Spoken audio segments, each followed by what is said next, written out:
Les amis, j'espère que vous allez bien. On va parler ensemble dans cette vidéo, ou du moins répondre à une question qui est la suivante. Comment exciter un homme? Alors c'est vrai que dans l'un de mes précédents webinaires, vous étiez beaucoup à dire, Lemuel, tu ne parles pas beaucoup de ce sujet-là sur YouTube, dans ta newsletter, dans tes webinaires. Et donc je trouvais ça intéressant d'en parler aujourd'hui. L'excitation. Comment on fait en tant que femme pour exciter un homme? Et j'ai toujours trouvé ça très intéressant à quel point ces sujets intéressent les femmes. Mais je pense qu'ils vous intéressent pour de mauvaises raisons, les filles.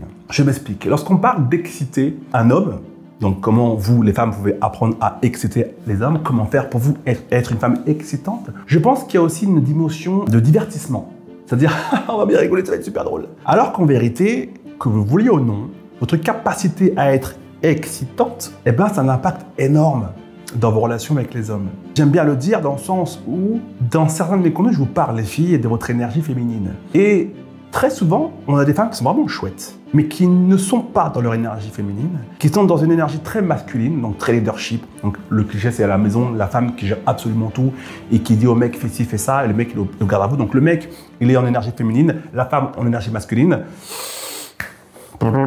Et ça crée un petit bug. Bon, en tout cas, comment exciter un homme?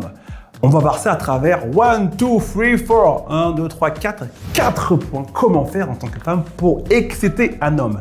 Alors, j'aimerais être un peu plus précis. Vous savez à quel point moi j'aime un peu prendre un sujet un peu bas de gamme, parce qu'en vérité c'est un sujet bas de gamme, on va le voir ensemble. Et mettre un peu de Nutella dessus pour qu'il y ait un meilleur goût. Et donc, le vrai sujet de la vidéo, ça va être comment exciter un homme sur le long terme. Parce que le court terme, c'est de la merde. Parce que si tu dois juste exciter un homme, peut-être en porte-jartel, et tu vas en exciter beaucoup. Joue un rôle en mode « je suis tellement cochonne » et tu vas en exciter beaucoup aussi. Sauf que, dans cette posture, tu n'y gagnes rien. Tu vas gagner un coup de quéquette, mais c'est pas ce que tu veux. Ou du moins, pas que ça. Je pense que la grande majorité des femmes qui me suivent, elles veulent bien plus que du zizi.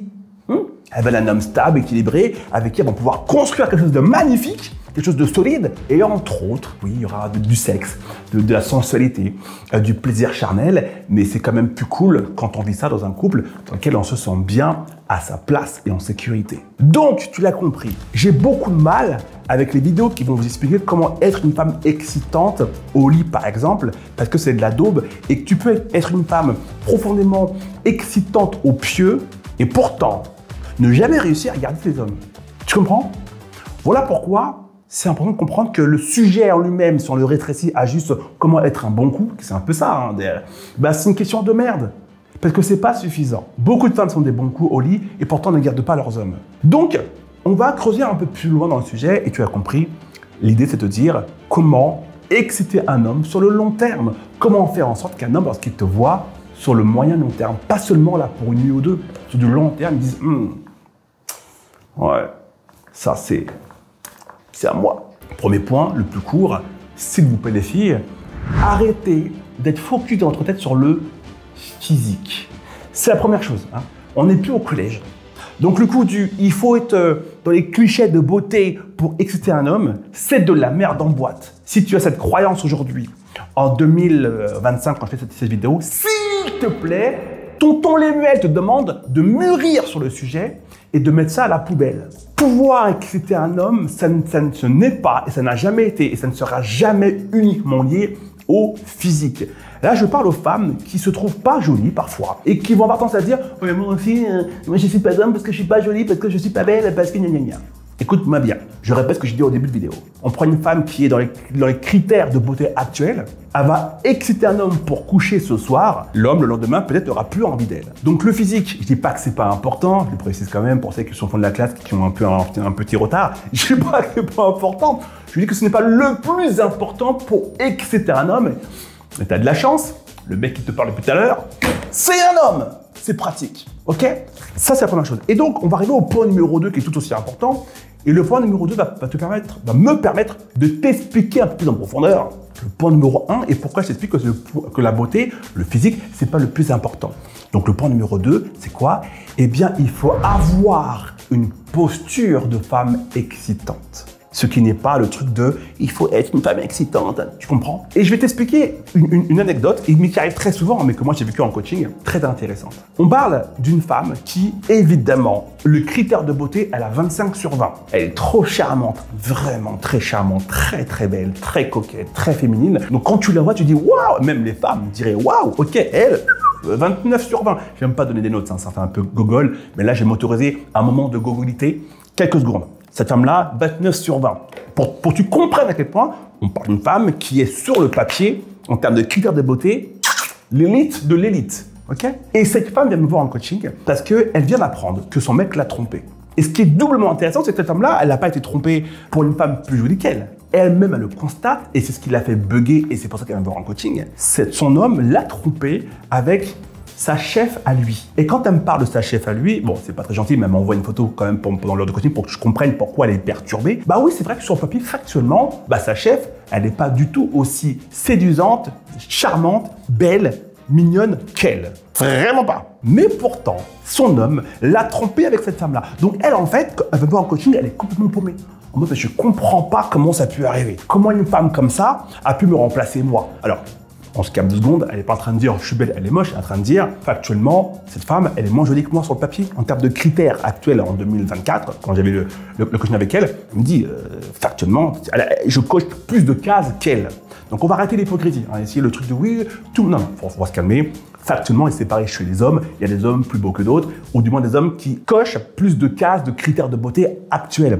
Par exemple, si je sais pas, on va dans les années, alors Marilyn Monroe, je sais plus quelle année c'est, bah, à l'époque, c'était la mode des femmes pulpeuses. Bon, c'est comme ça, qu'est-ce que tu veux, on va pas avoir temps, arrêtons l'hypocrisie, non mais… Et plus tard, on a eu une femme, des femmes plus minces. Et ben non, alors, après il y a eu une époque là actuellement avec les femmes avec des gros seins, des grosses fesses et des grosses bouches.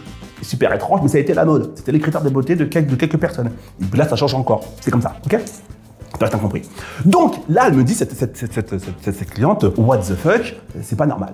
Et c'est ça que je suis en train de t'expliquer. C'est que si tu es convaincu que c'est qu'une sorte de physique, t'es dans la merde. Parce que tu ne vas pas travailler l'essentiel, ça veut dire ta posture. Qu'est-ce que son mari a trouvé chez sa chef? C'est dur à dire, bordel de merde.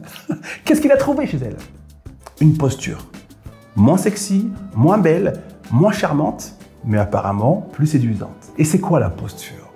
En fait, on a affaire à une femme qui dégage naturellement quelque chose qui va un tout petit peu l'impressionner, cet homme. Tu comprends? Un tout petit peu le « oh, putain, ça brille !» légèrement, tout petit peu, cet homme. Et en tant qu'homme, c'est ça qui va nous toucher sur le moyen long terme, bien plus que l'apparence physique en tant que telle. Ça veut dire quoi? L'apparence physique, c'est efficace si tu veux coucher ce soir et dans les semaines qui suivent. Mais s'il n'y a que ça, même si tu es très belle, tu vas perdre en importance. Et la femme qui est beaucoup moins belle que toi, si elle a tout le reste, un peu de charisme, de la confiance en elle, une belle estime d'elle-même, une femme qui s'aime, une femme qui a du bagou. Le bagou, c'est pas, ça vient parce qu'en nous, il y a quelque chose d'existant. Tu comprends? Une femme qui est tout sauf une femme serpillière. Bref, une femme qui, quand tu la vois, tu fais mais pas. Tu la vois et au bout de 5 secondes, ça, c'est la version beauté. Si tu la vois, tu parles avec elle, tu discutes, tu ressens son énergie, et puis plus le temps passe, et puis tu te dis, mais putain, merde, je la voyais pas comme ça, en fait, elle est vraiment charmante. Ça, c'est pas une beauté qu'on a vue, c'est une beauté qu'on ressent en tant qu'homme. Tu vois? Et c'est ça dont je parle lorsqu'on parle de posture. Et si tu veux pouvoir séduire un homme, pas sur le court terme pour une nuit de… mais sur le moyen long terme, c'est cette posture-là dont tu vas avoir besoin. Et j'espère que c'est clair pour toutes les femmes là qui regardent cette vidéo. Soyez malines et posez-vous la question. Si aujourd'hui, je sens que je ne suis pas trop le genre de femme qui va être dans la séduction, si je suis le genre de femme qui, je sais, peut-être a la croyance qu'elle n'est pas capable d'exciter un homme, posez-vous la question, est-ce que c'est vraiment vrai? Et deuxièmement, est-ce que je pense que je ne suis pas capable de faire ça, d'être une femme excitante parce que je ne me trouve pas jolie? Et si c'est le cas, et Mel me l'a dit, c'est qu'il me manque d'autres choses et qu'un homme n'est pas séduit que par ça. Et l'exemple de cette cliente, ça part de lui. Et en fait, cette histoire-là, c'en est une. Mais j'entends ça tous les mois, en fait. La plupart des femmes qui me en coaching et qui sont en souffrance, pas toutes, mais beaucoup me disent « Tu te comprends même pas, elle est pas jolie. » Tu vois, c'est pas drôle. mais c'est intéressant. Et ça permet de sortir du monde des bisounours et de mûrir d'un coup et de prendre conscience que même si tu es super sexy, si tu es fragile, serpillière.com, tu perds tout ton sex appeal, que tu le veuilles ou non. Si aujourd'hui tu ressens que ton aura de femme est éteint, parce que tu es dépendante affective, parce que tu as tendance à te comporter comme une serpillière en amour, tu as tendance à répéter des schémas à répétition depuis l'âge de Napoléon en amour, en gros tu tombes que sur des gros losers, et les mecs bien, t'arrives pas à les garder, les losers non plus, et c'est quelque chose qui se répète depuis permanent, tu es du genre à galérer à oublier un ex qui pue pourtant la merde, mais t'arrives pas à l'oublier. Bref, tu as compris un peu le schéma, j'ai créé un accompagnement sur mesure pour toi, dans lequel tu as du coaching individuel, beaucoup, tu as du Messenger. Le Messenger, c'est on discute ensemble, toi et moi, pendant plusieurs jours d'affilée sur Messenger, en audio, du lundi au vendredi, de 8h à 18h. Bref, pendant X jours, on est ensemble et tu vas surkiffer de fou. On a du coaching de groupe, j'ai déjà dit. Et tu as également accès à un groupe privé de femmes comme toi. Bref, un accompagnement qui va te suivre à vie pour que tu puisses me réparer tout ce bordel. Je vais la faire simple. Si tu me suis depuis 6 mois, 1 an, 2 ans, 3 ans, X temps, et que ta vie ne bouge pas d'un iota, qu'est-ce que tu fous, bordel de merde? Je répète, si tu me suis depuis 1 an, 2 ans, 3 ans, et que ta vie c'est toujours du caca boudin, pourquoi tu me suis en fait? C'est quoi le projet, hein? C'est comme se dire, tiens, je vais à la salle de sport, et étrangement, au bout de 5 ans, tu voulais perdre, je sais pas moi, 30 kilos, t'as perdu 0 kilos. Bah, peut-être qu'à la salle de sport, tu vas, mais tu restes sur le banc comme ça. Bah, en fait, reste chez toi, mange des glaces en fait. Hein. Tu comprends ce que je veux dire? Bah, là, c'est pareil. Si tu me suis depuis trop longtemps et que ta vie ne change pas, c'est que peut-être il faut passer à l'action et se donner réellement les moyens de se transformer. Et c'est ce qui va te permettre cet accompagnement. Si tu es intéressé, si tu as des questions, si tu veux en savoir plus, juste sous cette vidéo, tu as un lien pour prendre rendez-vous avec Séverine, qui est mon experte accompagnement, avec laquelle tu vas pouvoir parler pendant 30 minutes, un quart d'heure, 1 heure, peu importe, en fonction de tes questions. L'appel est 100% gratuit et elle va pouvoir te parler de cet accompagnement. Et toi, surtout le plus important, va lui poser toutes tes questions pour savoir si oui ou non c'est fait pour toi. Rendez-vous en dessous, c'est gratuit, t'as pas d'excuses, ok? Alors, on a fait le point numéro 1, on a fait le point numéro 2, point numéro 3, pour pouvoir être cette femme qui, sur le long terme, excite les hommes. C'est important. Et d'ailleurs, ça rejoint un peu ce que je viens de dire, d'ailleurs, c'est intéressant, sans transition du coup, que lorsque vous rencontrez un homme, que vous ne soyez pas cette femme qui a la même odeur que le genre de femme qui, il y a 10 ans, en chie.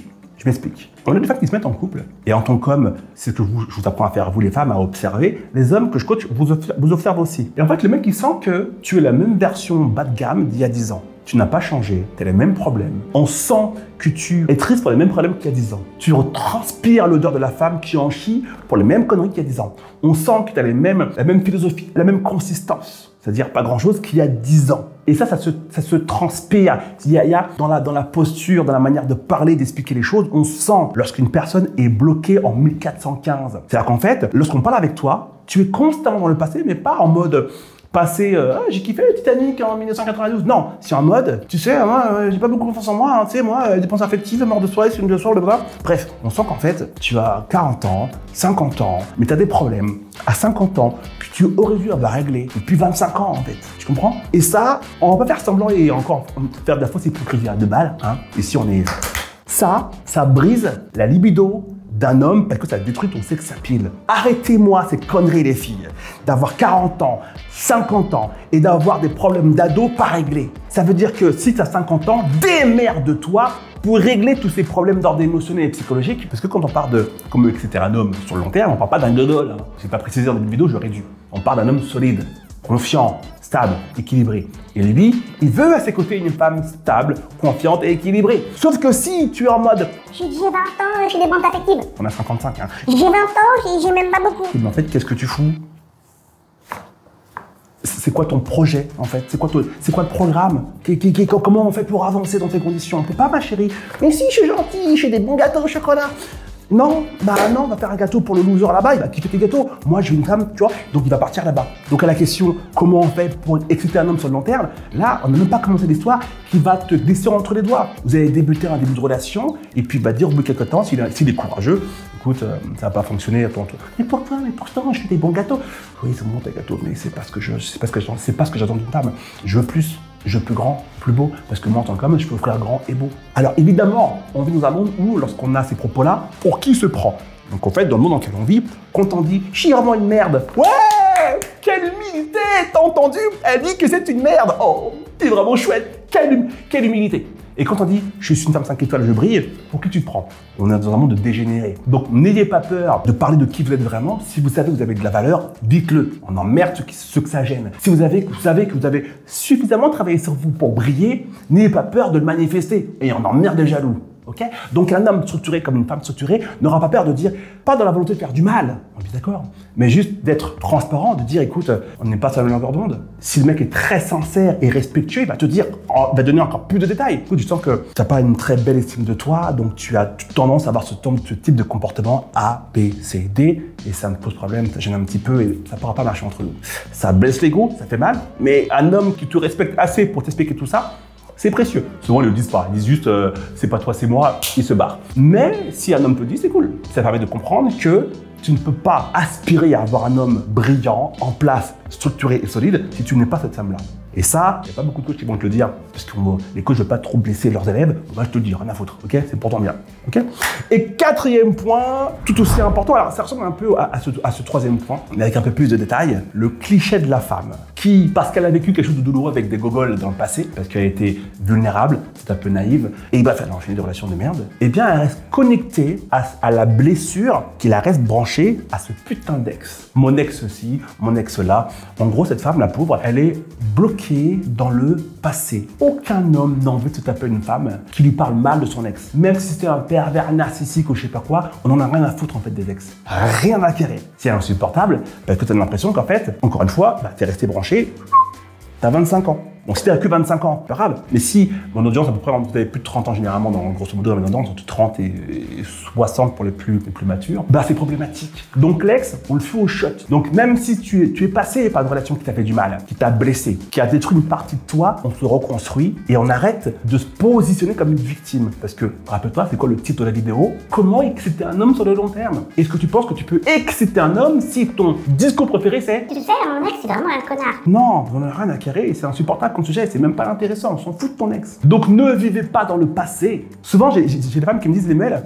est-ce que tu penses qu'en début de relation, c'est important que j'explique par où je suis passé, est-ce que je peux revivre? La réponse c'est non. Quand tu dis à un homme en début de relation, dans les premiers jours, première semaine, 2-3 semaines, j'ai vécu ça avec un ex, nanana, t'es en train de dire en fait à cet homme, premièrement, j'ai vécu des traumas, peut-être, j'ai vécu des choses qui m'ont blessé, peut-être. Donc là en fait, encore une fois, je précise, si le mec à qui tu parles, c'est un mec en place, t'es en train de me dire, peut-être que j'ai peut-être pas tout réparé. Pourquoi tu lui dis ça à cet homme? Pourquoi faire? Ça n'a aucune utilité. Tu te mets en couple avec ton chéri, avec un nouvel homme qui te semble bien, parle d'aujourd'hui et de demain. Et progressivement, lorsque tu commences à voir que ça colle, il y a une alchimie, il y a vraiment quelque chose entre vous deux, tu peux commencer évidemment à parler du passé, mais tu mets pas ça sur la table en mode « j'ai vécu avec un connard, maintenant je suis plus de connard, hein. J'ai vécu avec un PN, maintenant j'ai plus de PN, ça passera plus maintenant. » Qu'est-ce qu'on s'en fout? Et surtout, quand tu le dis, c'est pas parce que tu le dis que c'est vrai. Parce que beaucoup de femmes vont dire « maintenant c'est terminé, j'ai changé », et en fait dans les faits, elle n'a pas changé quoi. Il y a un homme qui a fait des persos, il le sait. Et certains n'ont pas envie de prendre le risque, et ça peut se comprendre. Quand on a passé 40 ans,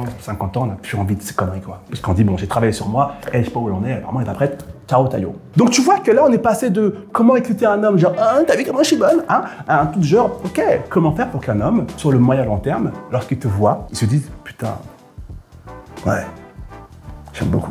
Et t'es ni en porte-jartel, ni avec une grande bouche de canard, tu comprends? Et ni en mode posture cochon.com. Alors attention, porte-jartel, posture de coquine et bouche, c'est mignon, c'est beau, hein, je suis pas contre ça évidemment. Mais si le sujet c'est de te dire je veux pouvoir être le genre de femme qui envoie dans le regard de son chéri de l'excitation, du piment, tu l'as compris, ça là, hein c'est pas assez, ça ne suffit pas. Et il n'y a rien de pire que de dire à des femmes qui ont 30 ans, 40 ans que c'est ça qui va leur permettre de garder un homme. Ce n'est pas la vérité. Et l'histoire de ma cliente dont je parlais tout à l'heure l'explique en 4 dimensions. Hein, il a fallu que cette femme, très belle au demeurant, je le précise, vive cette déception énorme pour comprendre que, bah oui, t'es mignonne ma chérie, mais si tu es mignonne et dépendante affective, mignonne et tu t'aimes pas, mignonne et pas confiance en toi, mignonne et estime de toi dans les chaussettes, t'es pas attirante et donc du coup, tu n'es pas excitante. Tu es excitante à court terme seulement. Et c'est dommage. Tu l'as compris, si aujourd'hui, ta vie amoureuse comme elle est actuellement, elle te pose problème depuis trop longtemps et tu te dis, bon, bah, écoute, ça fait 1 an que tu connais les mails et ma vie ne change pas assez vite, je peux que t'inviter à rejoindre mon accompagnement. Prends rendez-vous avec Séverine sous la vidéo